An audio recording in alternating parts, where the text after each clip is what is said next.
Shalom anak raja, salam sejahtera dalam kasih Tuhan kita, Yesus Kristus, yang selalu mengasihi kita, yang selalu memberkati kita, dan selalu menjawab doa-doa kita sebagai orang percaya. Bapak Ibu yang diberkati Tuhan, saudara-saudari yang diberkati Tuhan, semua anak raja dimanapun Anda berada, kita berjumpa lagi dalam sharing Firman-Mu Pelita. Mari sama-sama kita buka firman Tuhan hari ini, yang saya ambil dalam Lukas pasal yang ke-15, ayat yang ke-11 sampai ayat yang ke-24. Sekali lagi, Lukas pasal yang ke-15, ayat yang ke-11 sampai ayat yang ke-24. Demikian firman Tuhan, perumpamaan tentang anak yang hilang. Yesus berkata lagi, ada seorang yang mempunyai 2 anak laki-laki. Kata yang bungsu kepada ayahnya, "Bapa, berikanlah kepadaku bagian harta milik kita yang menjadi hakku." Lalu ayahnya membagi-bagikan harta kekayaan itu di antara mereka. Beberapa hari kemudian, anak bungsu itu menjual seluruh bagiannya, lalu pergi ke negeri yang jauh. Di sana ia memboroskan harta miliknya itu dengan hidup berfoya-foya. Setelah dihabiskan semuanya, timbullah bencana kelaparan dalam negeri itu, dan ia pun mulai melarat. Lalu ia pergi dan bekerja pada seorang majikan di negeri itu. Orang itu menyuruhnya ke ladang untuk menjaga babinya. Lalu, ia ingin mengisi perutnya dengan ampas yang menjadi makanan babi itu. Tetapi, tidak seorang pun yang memberikan kepadanya. Lalu ia menyadari keadaannya, katanya, "Betapa banyak orang upahan Bapakku yang berlimpah-limpah makanannya. Tetapi aku di sini mati kelaparan. Aku akan bangkit dan pergi kepada Bapakku dan berkata kepadanya, 'Bapa, aku telah berdosa terhadap sorga dan terhadap Bapa. Aku tidak layak lagi disebut sebagai anak Bapa. Jadikanlah aku sebagai salah seorang upahan Bapa.' Maka bangkitlah ia pergi kepadanya. Ketika ia masih jauh, ayahnya telah melihatnya. Lalu tergeraklah hatinya oleh belas kasihan. Ayahnya itu berlari mendapatkan dia, lalu merangkul dan mencium dia. Kata anak itu kepadanya, 'Bapa, aku telah berdosa terhadap sorga dan terhadap Bapa. Aku tidak layak disebut sebagai anak Bapa.' Tetapi ayah itu berkata kepada hamba-hambanya, 'Lekaslah, bawalah kemari jubah yang terbaik, pakaikanlah kepadanya, dan kenakanlah cincin pada jarinya, dan sepatu pada kakinya. Dan ambillah anak lembu tambun itu, sembelilah dia, dan marilah kita makan dan bersukacita. Sebab anakku yang telah mati, dan telah menjadi hidup kembali. Ia yang telah hilang, didapat kembali. Maka mulailah mereka bersukaria.'" Bapak Ibu yang diberkati Tuhan, saudara-saudari yang diberkati Tuhan, semua anak raja dimanapun Anda berada, kita tahu bersama kisah anak yang hilang ini adalah satu kisah yang sangat terkenal. Ini sebuah perumpamaan yang diceritakan Yesus kepada orang-orang Farisi, saudara, orang-orang yang melihat Yesus pada waktu itu, saudara, duduk bersama orang berdosa. Yesus menjangkau orang berdosa. Yesus makan bersama-sama dengan mereka. Sehingga mereka bertanya, apakah Yesus tidak tahu mereka orang berdosa? Kemudian saudara, Yesus menceritakan perumpamaan itu.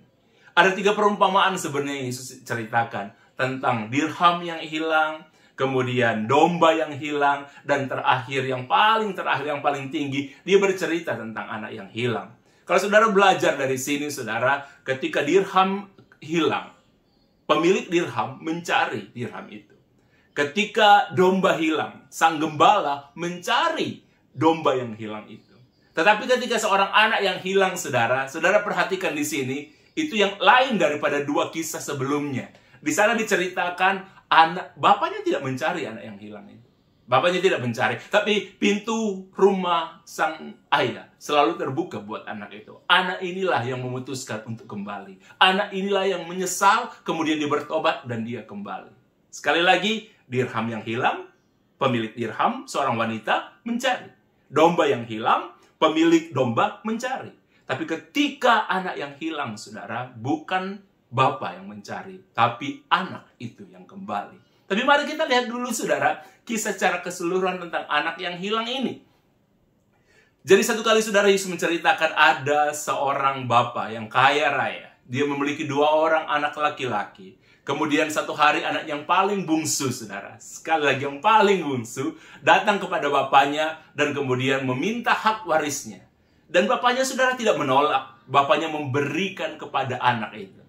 Saudara yang diberkati Tuhan, Ini kisah klasik, saudara. Ini kisah juga yang terjadi sampai hari-hari ini. Ada banyak kita orang Kristen, orang percaya, kita sering meminta sesuatu kepada Bapa kita. Kita minta berkat yang berlimpah. Kita minta kita sukses. Kita minta kita berhasil. Dan saudara harus mengerti, saya dan saudara harus mengerti, firman Tuhan katakan, saudara, Yesus pernah bilang begini, mintalah, maka apa yang kamu minta akan kau terima. Saudara, anak ini pun sadar, saudara, apa yang dia minta kepada bapaknya nggak menolak, padahal yang dia minta seluruh hak warisnya, dan tidak ada penolakan sama sekali. Saudara, kita sering meminta kepada Tuhan, kita sering meminta supaya kita diberkati, kita sering meminta supaya kita sukses, kita sering meminta kita berhasil, kita sering meminta supaya kita memiliki segala sesuatu yang terbaik dalam hidup. Itu wajar, itu keinginan kita sebagai manusia. Semua kita menginginkan, saudara, kita punya uang, kita punya barang-barang yang kita butuhkan, dan segalanya. Kita ingin kita diberkati, seperti anak ini. Dan biasanya, saudara, karena jaminannya Tuhan bilang begini, mintalah, maka kamu akan menerima apa yang kamu minta. Itu terjadi. Itu terjadi. Tapi problemnya ada di sini, saudara. Ketika harta itu diberikan kepada anak ini memakai harta ini untuk berfoya-foya. Dia menghabiskan harta yang dia miliki bukan untuk berinvestasi atau bukan untuk dipakai untuk sesuatu yang baik, tapi dia menghabiskannya untuk berfoya-foya. Dia keluar dari rumah bapaknya. Dia pergi ke kota yang lain jauh dari bapaknya, saudara, dan dia habiskan itu untuk berfoya-foya.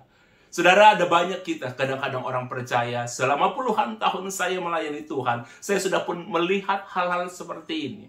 Orang-orang Kristen yang minta diberkati, orang-orang percaya yang minta supaya mereka hidup berkelimpahan. Dan ketika Tuhan memberikan kelimpahan kepada mereka, mereka lupa kepada Sang Pemberi. Mereka lupa, saudara, lupa diri. Ya. Lupa diri, akhirnya saudara mereka menghabiskan hal-hal seperti itu, bukan untuk hal-hal yang baik. Kalau saudara diberkati, seharusnya saudara bayar perpuluhan. Amin. Mengembalikan 1/10 kepada Tuhan. Kalau saudara diberkati, harusnya saudara-saudara pakai berkat itu untuk orang-orang yang saudara sayangi. Untuk keluarga, untuk istri, untuk anak-anak, orang-orang di sekitar. Seharusnya kalau saudara diberkati, saudara-saudara pakai harta saudara untuk menabur. Sudah harusnya ketika saudara diberkati, saudara pakai harta saudara untuk berinvestasi di tempat yang baik. Harusnya seperti itu, saudara. Nah, kadang-kadang ketika kita diberkati, saudara, kita lupa kepada sumber berkat. Kita fokus kepada berkat, kita lupa kepada siapa yang memberi berkat, dan kita habiskan itu untuk berfoya-foya. Ada begitu banyak orang, saudara, ketika dia belum punya apa-apa, saudara, aktif di gereja. Ketika dia belum apa-apa, saudara, dia masih berusaha, masih bekerja, saudara, dia setia dengan istrinya. Dan dia, saudara, menyayangi keluarganya. Tapi ketika dia mulai dia diberkati, saudara, dia lebih fokus untuk mengelola berkatnya.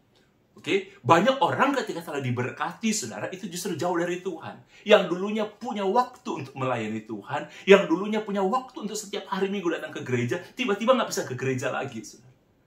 Karena apa? Dia lebih fokus kepada berkatnya, menghabiskan, lebih fokus kepada bisnis yang dia ada, saudara. Ada begitu banyak orang kadang-kadang ketika makin diberkati, tidak punya waktu lagi untuk beribadah. Ada banyak orang ketika makin diberkati, saudara, tidak punya waktu lagi untuk berdoa. Padahal dulu sebelumnya, saudara, selalu punya waktu untuk berdoa. Selalu punya waktu untuk baca firman. Saya sibuk. Kadang-kadang itu alasan kita. Kita menganggap kita sibuk. Akhirnya begitu, saudara. Saudara lebih fokus kepada berkat. Saudara lebih terarah kepada berkat saudara. Nah, anak ini sudah dihabiskan untuk berfoya-foya. Orang setelah diberkati, saudara, dia lupa kepada istrinya. Dia lupa apa arti kesetiaan dalam pernikahan. Sehingga, saudara, dia menghabiskan itu bukan dengan istrinya, tapi menghabiskan dengan wanita lain. Bukan menghabiskan dengan keluarganya, tapi menghabiskan di tempat-tempat yang tidak layak sebenarnya untuk dihabiskan. Ada banyak orang seperti itu, saudara. Lupa, seperti anak ini. Tapi saudara harus mengerti dari kisah ini, sebanyak apapun harta saudara, itu bisa habis, lenyap dalam sekejap. Dihabiskan, dia punya banyak teman.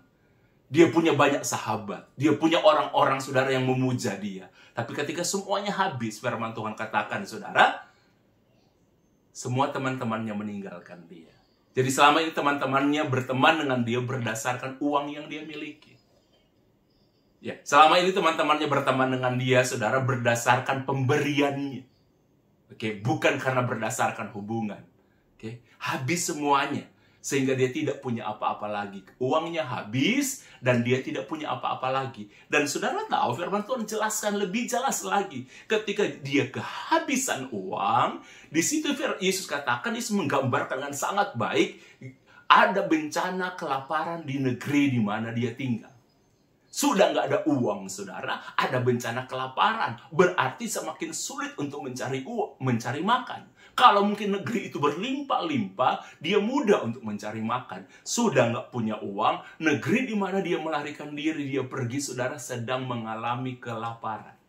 Kadang-kadang, saudara, kehidupan kita sebagai orang percaya, saudara, itu mengalami hal semacam ini. Ketika Anda jauh dari Tuhan, Anda lupa dengan Tuhan. Dan ketika saudara harta kekayaan firman Tuhan itu bilang, saudara, itu bisa sekejap habis. Sekejap habis, saudara. Seperti hanya tarikan nafas, dan itu banyak terjadi. Nah, itu yang dinamakan, saudara, sudah jatuh ketimpa tangga lagi. Ya, digigit anjing pula. Jadi semuanya habis. Anak ini tak memiliki apa-apa lagi. Saudara, dia nggak memiliki apa-apa lagi. Bahkan dia untuk makan pun, saudara, dia bekerja dari orang yang sangat dipuja, dari memiliki semuanya. Dia kerja, saudara, untuk menjaga ternak dan babi. Bahkan dia untuk minta makanan yang dimakan babi pun, itu nggak diberi. Sangat-sangat hancur, saudara. Sangat-sangat nggak punya apa-apa lagi. Karena apa, saudara? Dia jauh dari bapaknya. Dia jauh dari Bapa. Dia hanya mengandalkan uang. Padahal uang memang, saudara, uang itu bisa memenuhi hampir seluruh kebutuhan hidup ini. Tapi saudara tahu, kalau saudara mengandalkan uang, kalau saudara tidak punya uang lagi, berarti saudara tidak bisa punya andalan lagi. Sekali lagi, dengar dengan baik. Kalau saudara mengandalkan uang, mengandalkan kekayaan, membangun hubungan, mengandalkan kekayaan, mengandalkan harta. Kalau saudara udah nggak punya uang, saudara sudah tidak punya andalan lagi.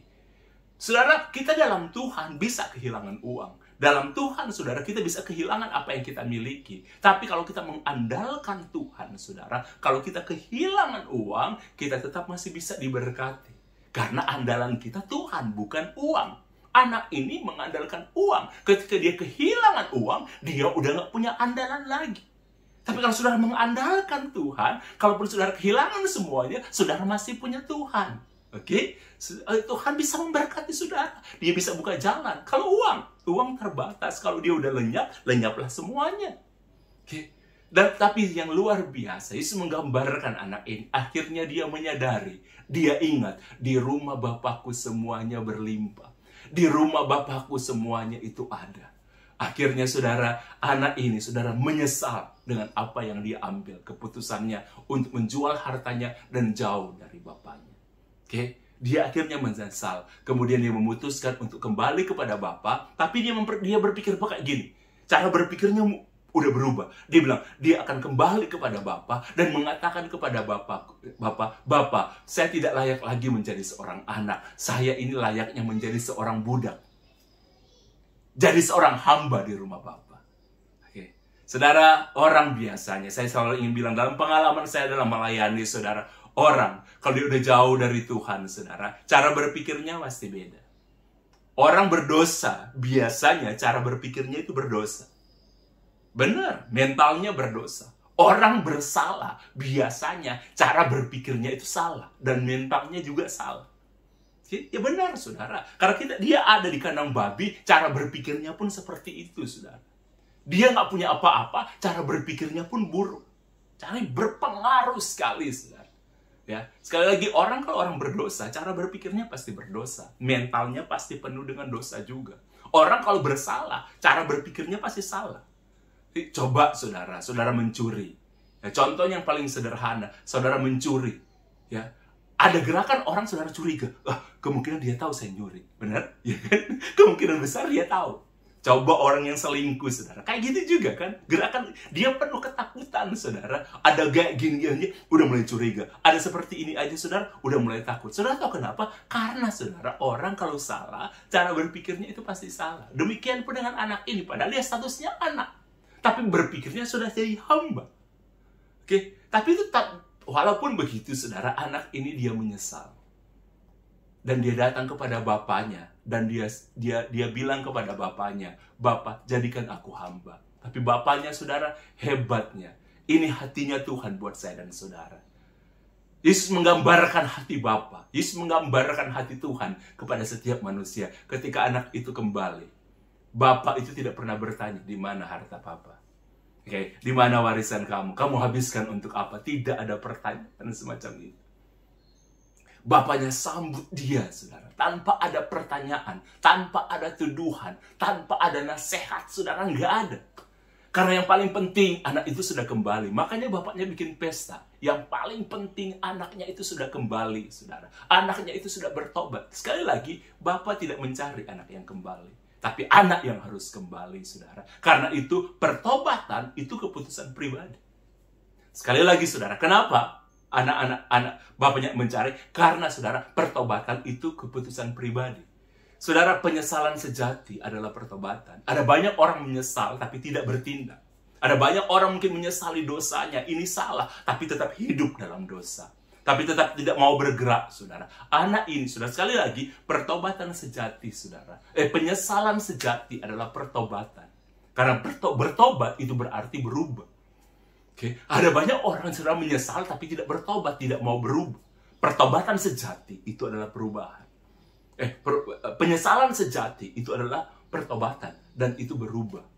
Dan papanya ingin bikinkan pesta. Dia tetap kembali status sebagai seorang anak. Cara berpikirnya berdosa, dia udah berdosa, cara berpikirnya udah salah.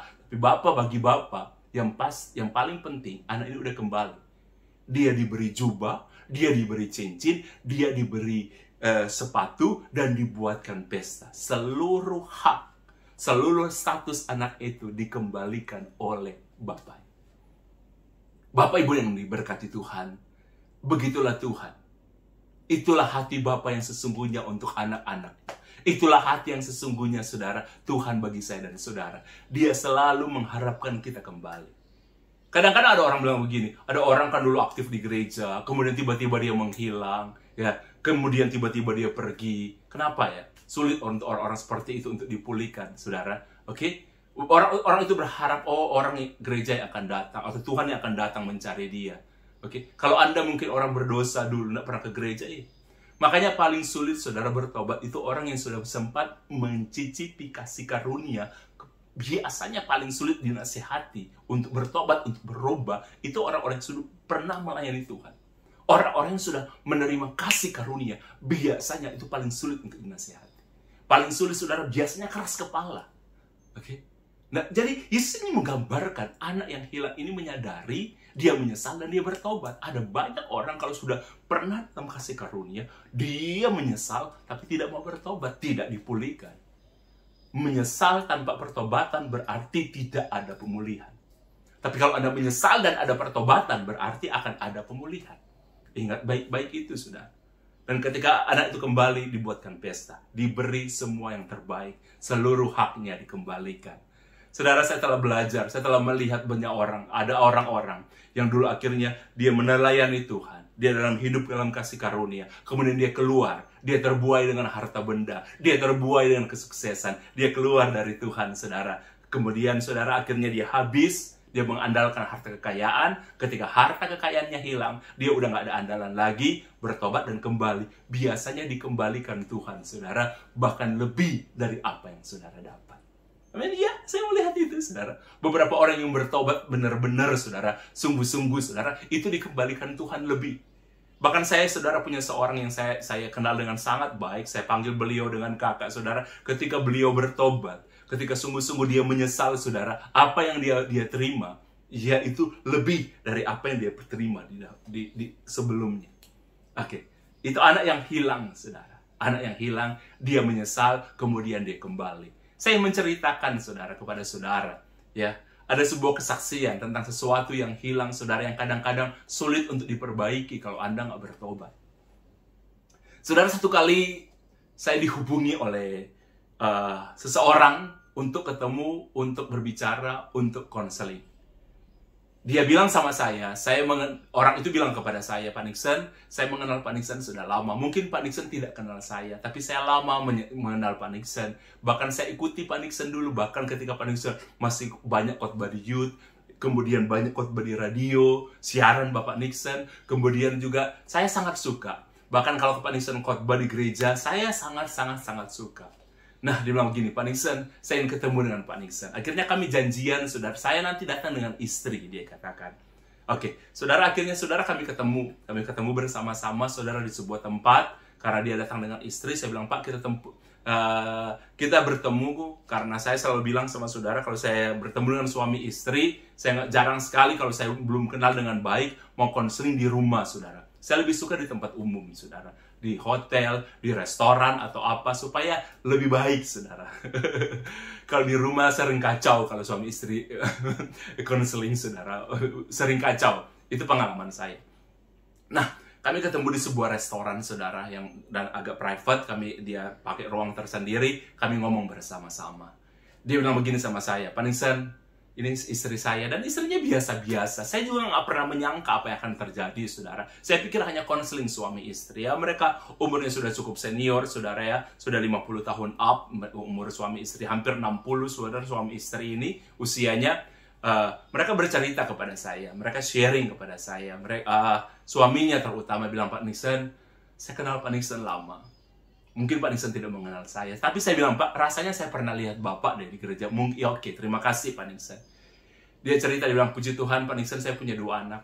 Anak saya yang pertama udah menikah beberapa tahun yang lalu. Saya udah memiliki cucu. Kemudian ini anak saya yang kedua. Yang terakhir Pak Nixon, saya cuma punya 2 anak. Dia telah menikah 1 bulan yang lalu.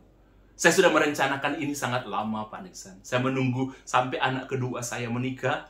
Kemudian saya ingin bertemu dengan Pak Nixon, dan saya sudah merencanakan ini lama. Memang benar dari awal saya ambil keputusan untuk ketemu dengan Pak Nixon. Kemudian saudara, dia bilang begini, saya sangat ingin bertemu. Saya begitu kaget, saudara, ketika Bapak ini melihat ke istrinya, dan dia bilang begini, Ma, puluhan tahun saya menyimpan ini. Dia bilang gini, Ma, puluhan tahun Papa menyimpan ini. Mama perlu dengar, kedua anak kita sudah menikah. Dan Papa berani lakukan ini karena kedua anak kita sudah menikah. Kenapa? Istrinya santai sekali, saudara. Saya juga santai.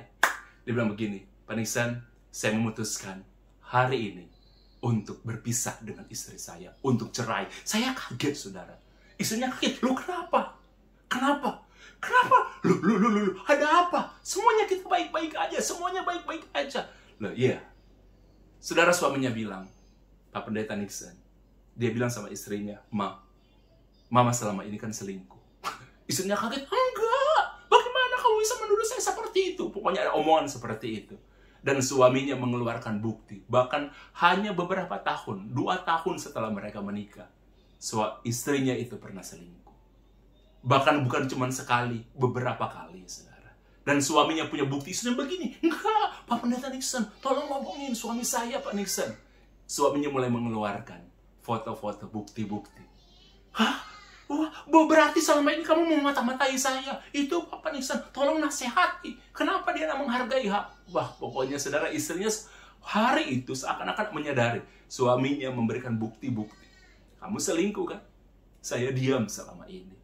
Bahkan suaminya punya bukti, saudara, ketika istrinya ini kepada selingkuhannya membelikan jam tangan merek Rolex. Bahkan ganti lagi selingkuhannya, saudara. Ya, istrinya bahkan membelikan rumah. Ada juga yang pernah dibelikan apartemen, kendaraan, dan lain sebagainya. Dan istrinya ganti, saudara, berapa kali berselingkuh dengan orang yang lain, dan istrinya yang biayai. Suaminya bilang kepada saya, Pak Nixon, bertahun-tahun saya alami ini. Puluhan tahun saya menahan diri. Saya memutuskan memang dari dulu untuk tidak bercerai. Saya rencanakan nanti kalau kedua anak saya sudah menikah, baru saya akan melakukan ini. Pak Nixon, selama puluhan tahun saya diam. Saya menjadi seorang suami seperti standar pada biasanya. Bahkan saya masih berkumpul bersama istri saya sebagai seorang suami istri, dan saya tidak mempermasalahkan, saya tidak menunjukkan tanda-tandanya. Tapi hari ini, setelah kedua anak terakhir saya menikah, anak kedua saya menikah, saya memutuskan untuk berpisah dengan istri saya.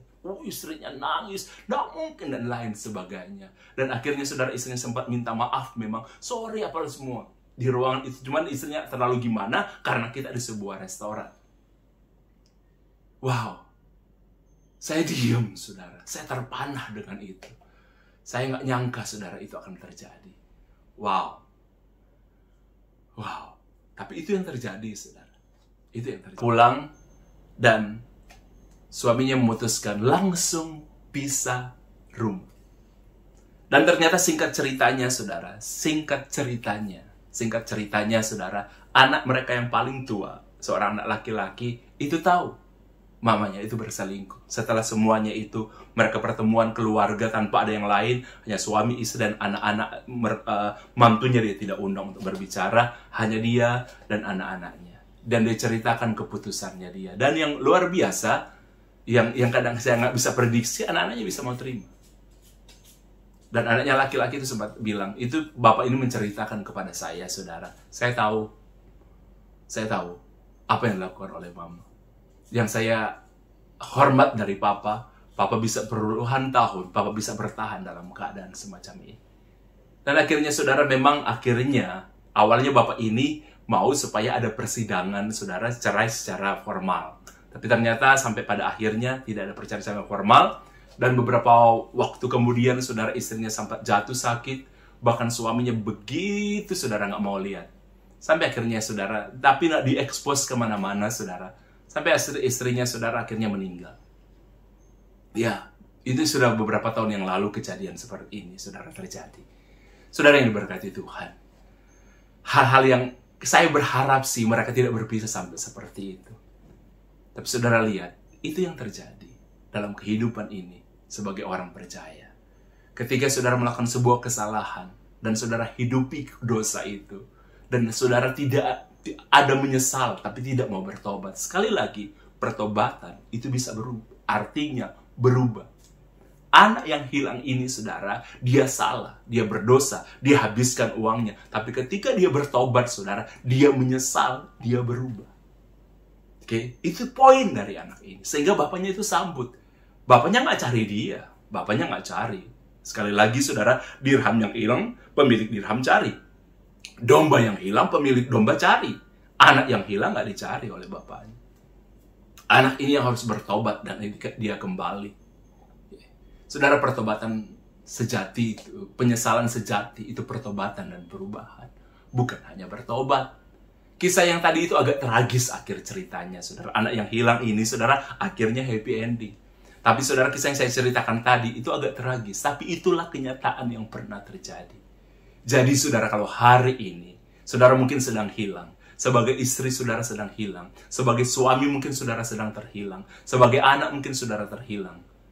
Oke, saudara jauh dari Tuhan. Saudara di dunia ini, apapun yang saudara miliki hari ini, apapun yang saudara andalkan, saudara, itu semua pada waktunya, pada saatnya akan sia-sia. Seperti anak itu, dia udah kehilangan uang, semuanya udah nggak punya, ada bencana kelaparan lagi. Seakan-akan, saudara, semuanya datang secara beruntun. Dan tidak ada yang melindungi dia lagi, karena dia hanya mengandalkan uang, nggak mengandalkan Tuhan. Tapi ketika dia kembali, Tuhan menerima dia apa adanya. Saudara, kalau saudara dan saya mau kembali, Tuhan akan terima kita apa adanya. Dia akan sambut kita apa adanya. Mari kembali, saudara. Apapun yang terjadi, kalau saudara hilang, sekali lagi saya ingin katakan dan ingatkan kepada saudara, pertobatan sejati, penyesalan sejati, itu adalah pertobatan atau perubahan. Sekali lagi, penyesalan sejati bukan hanya menyesal, tapi bertobat artinya berubah. Mari kita berdoa, saudara, dimanapun saudara berada. Mungkin saudara sedang mengalami hal ini, mari kita berdoa bersama. Kalau saudara terhilang hari ini, saudara mungkin hari ini terhilang, mari kita berdoa bersama, saudara. Haleluya, haleluya, haleluya. Terima kasih untuk firman-Mu. Hari ini kami belajar tentang anak yang hilang.